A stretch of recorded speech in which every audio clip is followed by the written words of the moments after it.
नमस्कार लातूरकर, मी रणजित पाटील कवेकर.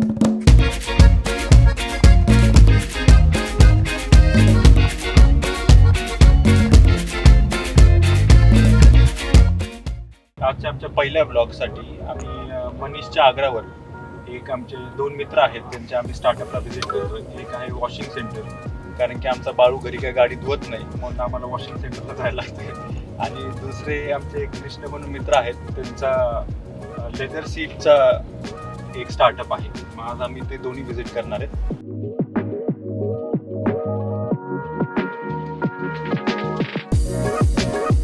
नमस्कार, Krishna car decor मध्ये आपलं स्वागत आहे. शाळेतल्या विद्यार्थी आम्ही सगळे मित्र होतो केशवराज विद्यालयाचे.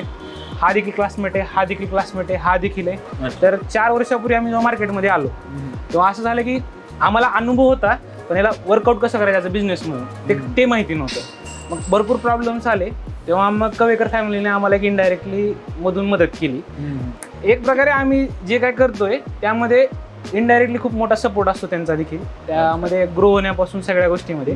हे अँड्रॉइड आहेत कारचे, जे आता आपल्याकडे ते कॅम्प पण येतो ना, डॅश कॅम्प. डॅश कॅम्प मला ते डॅश कॅम्प बसवायचा आहे, म्हणजे आपल्या गाडीमधलं सगळे रेकॉर्डिंग बरं येते. माझ्या ड्रायव्हरला चांगलं राहील. हो सांगतो.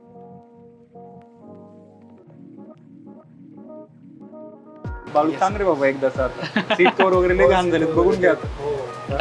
टाकून घेऊ सीट कव्हर आपण. येस, आपले होलसेल मध्येच मिळतात सीट कव्हर आपल्याकडे. आधी साफ होतं का बघ, नंतर नवीन टाक. डायरेक्ट नवीन टाकायचं. नवीनच टाकू आपण त्याला. ही लेदरची जी आहे ना ते आपण स्वतः पण होतो. इकडे लातूरमध्ये आपल्या घरात जवळच, एकदम बाजूला ते गणेश फर्निचर. आणि आपण मटेरियल कुठलं प्रोक्युअर करतो? आपण दिल्ली, सुरत आणि अच्छा. आता माझ्या मिसेसचं पण हँडबॅगचा व्यवहार. आधी ह्याच्या आधी काय जॉब वगैरे डिरेक्टली बिझनेस? नाही, दुकानात काम केलंय का? प्रसन्न कार डेकोर म्हणून आहे. कार डेकोर तिथं शिकून मग आपण टाकलेलं आहे. आता एवढे लाईनीमध्ये ऑलमोस्ट 15-20 कार आहेत. मग आपलं USP काय की म्हणजे लोक 15-20 जणांनाच आपण सीट कव्हर पण पुरवतो. आणि गाडीतलं मेन काम आहे सीट कव्हरच. एका मशीनहून चालू केलं होतं, तर 4 मशीन घेतल्यात आपण. आणि एक हायटेक मशीन जी अख्ख्या महाराष्ट्रात आपल्याकडेच आहे, ती आता चायनाहून यायला लागली. 2 महिन्यात येईल ती पण मशीन. खूप चांगलं. अजित भाईंचा कसा संपर्क झाला? अजित भाईंचा संपर्क आमचे मंदार म्हणून मित्र आहेत, त्यांचा थ्रू झालेला आहे. आणि अजित भाई आम्हाला भरपूर सपोर्ट करतात. बॅक स्टेपला चांगला सपोर्ट असतो त्यांचा. बरोबर. आता मला तर एवढं माहिती, म्हणजे त्यांनी ऑलमोस्ट 200-300 स्टार्टअपचं उद्घाटन. येस. आणि आता ठरवलं की आता सगळ्यांना आपण जाऊन भेट देणं, त्यांचं कसं चालू आहे आम्हाला. म्हणजे फक्त उद्घाटन झालं आणि विषय संपला असं नाही. आपलं पण एक रिलेशन बिल्ड झालं. आडी अडचणीला लोक कधी एकमेकाच्या कामाला यावं म्हणून आम्ही सुरू. आणि अजित भाई उद्घाटन झालं, विषय संपला नाही. ते उद्घाटन झाल्यानंतर कस्टमर पण पाठवत असत आम्हाला. आम्ही पण आणलं. कुठे गेलं तू बाळू? याला गाडीचं काही काम विचारावं का? आम्ही फक्त कस्टमर घेऊन आले आम्ही तुम्हाला. कस्टमर पण पाठवतात. त्यांनी भैया भरपूर कस्टमर पाठवतात. त्यांच्या ते सोशल मीडियावरनं लीड जनरेशन आणि बाहेरचे लोक आहेत. हो, बॅक सपोर्टला भरपूर अभिजित सारखे चांगले. अच्छा. इनडायरेक्टली आपलं म्हणूनच काम करतात सगळे. बॅक सपोर्टला म्हणजे नायजेरियावरनं करतात. नायजेरियाला काय करतात? बरं, चांगलं खूप चांगलं वाटलं. आपण फॅक्टरी पण व्हिजिट करू. Yes sir.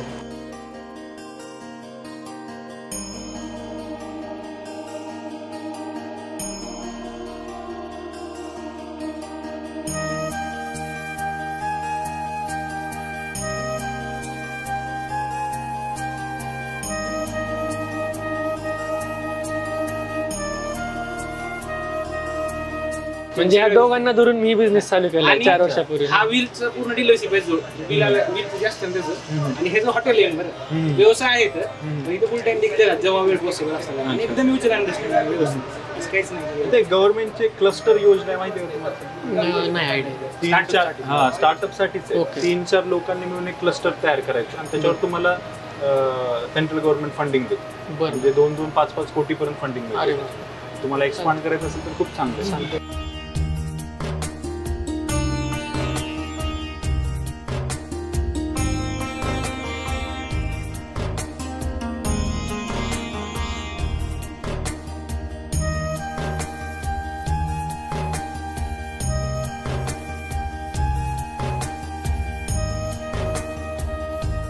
लग्न लवकर झालं? जरा लेच मागे लागले घरातले. माझे 25 वर्ष असताना झाले म्हणजे. खूप लवकर सुरू केलं पण तू सगळं. हो हो हो, सगळेजण तेच म्हणतात. 25 वर्षापर्यंत सगळं गाडी सेट झाल्याची. आमची इंजिनिअरिंग चालू होती. तुमच्यासारखे अजित भाईंसारखे इथं म्हणजे तसे लोक नाही आहेत. आम्हाला असे लोक लय आवडतात आणि तसे लोक भेटले तर आम्ही खूप वर जाऊ आणखी. काही जण कसे असतात, दुकानात येतात, करू करू म्हणतात, निघून जातात. पण भैयांचं तसं नाहीये, तुमचं पण तसं नाहीये. काय आमच्याकडनं जेवढं होईल तेवढं आम्ही करण्याचा प्रयत्न करतो. आणि अजित भैया कसं 100 लोक असले तरी ओळख काढतात.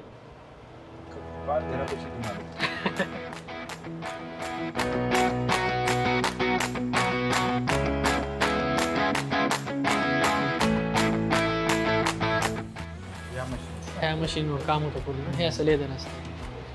हे मास्टर आहे. यावाले बड़े भाई है संतोष भाई.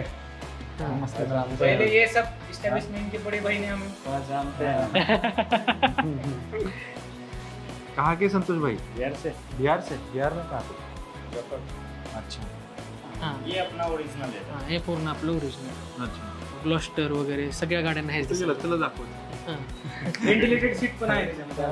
मनीष बघून घेऊ कुठलं करायचं. आता एवढं आलं तर एखादं करून घेऊ. तुमच्या पुढच्या वाटचालीसाठी खूप खूप शुभेच्छा तुम्हाला. तुमचा असा सपोर्ट राहू द्या आणि भयांचा पण असतो सपोर्ट आम्हाला. आता कृष्णा मला त्यांच्या एका मित्राच्या दुसऱ्या स्टार्टअप वर घेऊन चालले, जे आहे की वॉशिंग सेंटर. काय कुठं चालू कृष्णा? राज वॉशिंग सेंटर. राज वॉशिंग सेंटर. आता आम्ही राज वॉशिंग सेंटरला चाललो. तो चालतोय कॅमेरा. अच्छा. मला वाटलं बंद केला रे तू. कधी कधी कॅन्डिड शॉट भेटला. अच्छा. तुमचं काम हे अवघड आहे हो, पण सोपं नाही. आम्हाला 2 मिनिटं हातात मोबाईल धरला की वाटतं बस झालं बाबा.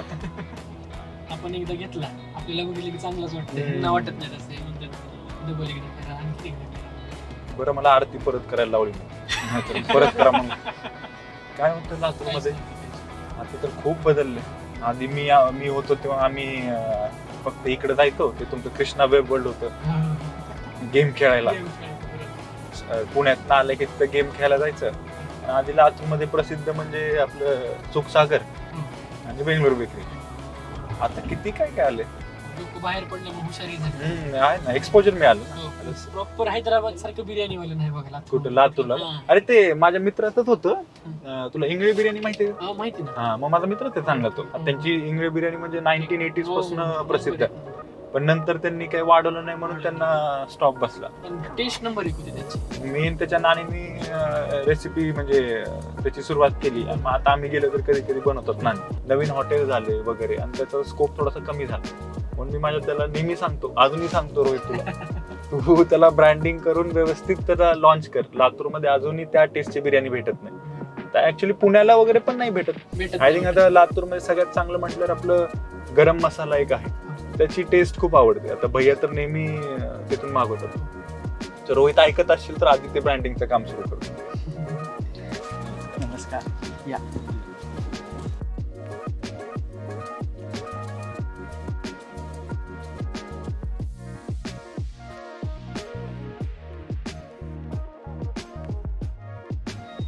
नाही बस इथं ये. एवढं काय आपण काही तर आम्ही आलो तुम्हाला भेटायला. आता वॉशिंगचं सोशल मीडियावर एवढं प्रेझेन्स करण्याचं कारण काय? आजपर्यंत काय होत आलंय तर हवा मारणे, पाणी मारणे, गाडी धुवून टाकणे शॅम्पू लावून. आपण सुरुवातीला फोम वॉशिंग चालू केली, व्हॅक्युम क्लिनिंग चालू केली, इंटेरियर प्लस आउटेरियर पॉलिशिंग चालू केली. मग ते मी सोशल लोकांच्या मध्यापर्यंत कसं पोहोचलं पाहिजे तर ते मग आम्ही काय केलं त्याच्यासाठी इन्स्टाचं पेज क्रिएट केलं. आता असं रिसेंटली माझी ऑफर चालू असलेली जी आहे ती हेडलाईट कोटिंगची. हा, तर त्याला मला टोटल 12 मिलियनला गेलेला आहे माझा एक व्हिडिओ. अरे बापरे. हा, आमच्यापेक्षा जास्त आमच्यासोबत कोलॅब करा. अजित भैयांना आम्ही ओपनिंगला भैया आले होते. मग भैयांना ज्यावेळेस आम्हाला माहित नव्हतं की सोशल मीडिया काय असते त्यावेळेस आम्ही बघत होतो की सोशल मीडियावर भैयांचा आहे, अजित भैयांचा आहे म्हणून. मग भैयांकडून मार्गदर्शन आम्हाला झालं की कशा कस्टमरला बोललं पाहिजे, कसं नाही, ह्या सगळ्या गोष्टींचा आम्हाला अनुभव तिथूनच आलेला आहे. असं हो, खूप गिराईक आले. हो, कस्टमर पण भरपूर आले असं आहे. ते महत्वाचं आहे. आता एवढे बरेच लोक भैयांकडे त्यासाठीच येतात किंवा त्यांची मार्केटिंग होऊन जाईल आणि ते आवर्जून करतात त्याच्यामध्ये लीडर आणि क्रिएटर मधली लाईन वर आहेत सध्या निवडू शकतात क्रिएटर पण असं आहे. जुन्या काळात की डायरेक्ट असं मारत होते. आता आपण गन टाईप चालू केलेलं आहे आणि ती गाडी खाली धुण्यासाठी लोक रॅम्प वगैरे करतात. आपण स्वतः अंडर बॉडी मॅन्युफॅक्चरिंग आपण केली आहे. पण स्वतः असं डिझाईन करणं म्हणजे खूप मोठी गोष्ट आहे. इंजिनियर्स बिझनेसमॅन सगळंच करायचं आपल्याला फक्त. खूप चांगलं 21 वर्षी एवढं सगळं. तर रोहितच्या गणेश मंडळाकडे जाऊयात आपण. रोहितने एक गणेश मंडळ स्थापित केले. किती वर्ष? 12 वर्ष झाले का?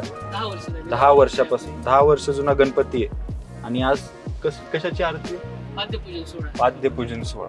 काय असतं पाद्यपूजन सोहळ्यामध्ये? पाद्यपूजन सोहळा म्हणजे गणपतीला आपण जेव्हा बुकिंग झाली आपली गणपतीची त्याच्यानंतर जी मूर्ती घडवायला चालू करतात त्यावेळेस गणपतीच्या चरणाची पूजा करतात. बरोबर. त्याचा सोहळा आहे आपला. त्या गणपतीची मूर्ती इथून पुढे त्यांनी घडवणार वगैरे त्याला. अच्छा.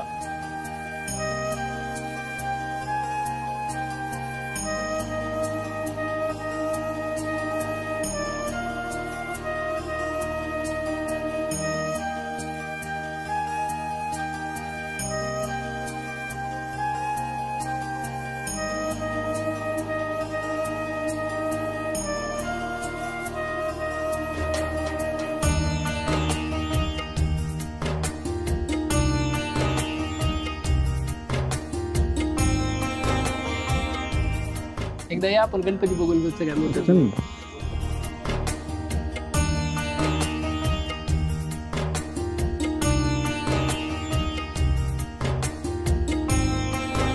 चांगले झालेत मूर्ती. लातूरमध्ये आपणच देतो सगळीकडे. हो.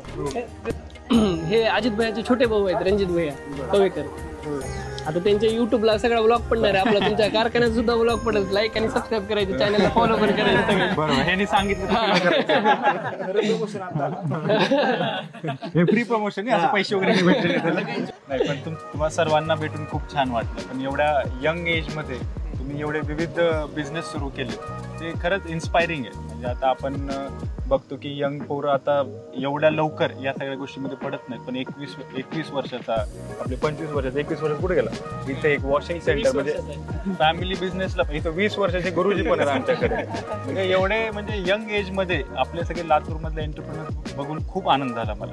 आणि पुढे तुम्हाला कुठेही काही वाटलं तर आमची मदत होऊ शकते तर हक्कानी हाक मारा, आम्ही तिथे राहू. आज मी लातूरमधल्या काही युवकांची भेट घेतली. फक्त युवक नाही तर युवक उद्योजक होते ते. म्हणजे एक 21 वर्षाचा मुलगा, एक 25 वर्षाचा मुलगा ज्यांनी शून्यापासून त्यांचं आयुष्य निर्माण केलं. आणि एक 21 वर्षाच्या गुरुजींनाही भेटलो मी. आणि सगळ्यात आनंदाची बाब म्हणजे हे सर्व मित्र आहेत. म्हणजे 5-7 मित्रांनी मिळून वेगवेगळे व्यवसाय सुरू केले आणि एकमेकाला सपोर्ट केलं. आणि यांना भेटून खरंच खूप इन्स्पायर्ड झालो मी. आणि माझ्या मित्रांसोबत काहीतरी करावं अशी इच्छाही जागृत झाली. आणि हे फिरताना असं जाणवलं की बाबा लातूरमध्ये असे खूप युवक आहेत ज्यांनी खूप कमी वयामध्ये बरंच काही अचीव केलंय. मग आम्ही असं ठरवलं की आता येत्या काळामध्ये आम्ही बऱ्याच युवकांची भेट घेणार आणि त्यांची जर्नी कशी होती ते जाणून घेणार.